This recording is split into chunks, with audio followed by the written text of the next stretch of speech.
Hi, I'm Ian Brotherston, owner of Western Retro Products, here today to talk to you about how to set your Western trap.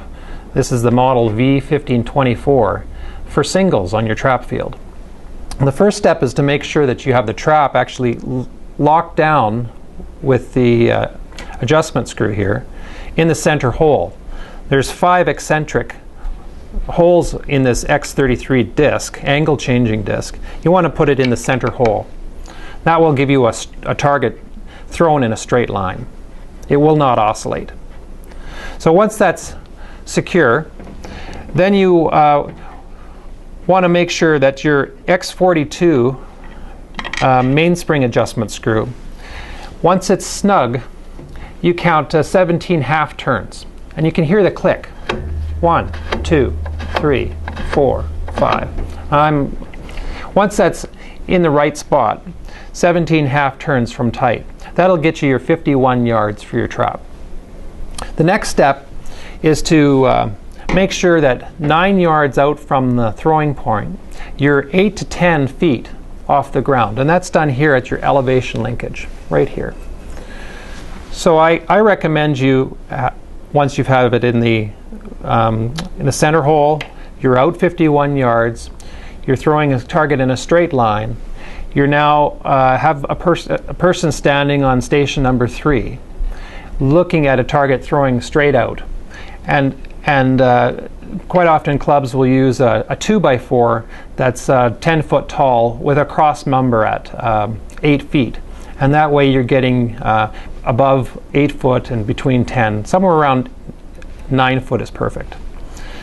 So that's done here. So you make your elevation adjustment here. So the next step is windage. Windage adjustment is done here on the machine.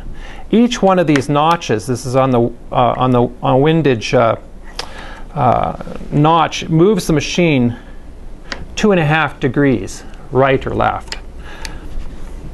So at 51 yards straight out, you want to make sure that there's a stake there and that you hit that target lands on that stake with windage. And the last step is curl. Now normally there's a slide here and a nylon finger that retains the target up against the carrier rail. And you can move that back and forth. Make sure that it straddles the S marked on the guide bar here.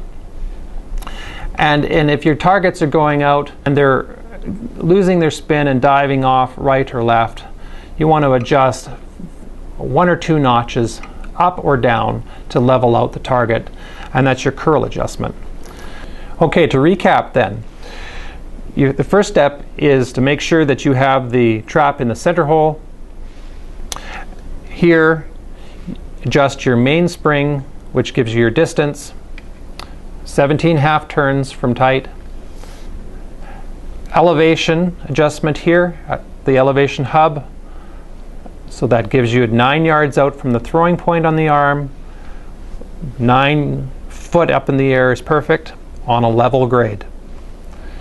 And the next step is windage, which is done here. Each notch 2.5 degrees right or left. And the last step is curl, which is here. 1 or 2 notches left or right or up and down to make sure that you level that target out in its flight. For more information, contact us on our website at westernretro.net or Ian at westernretro.net. Thanks very much.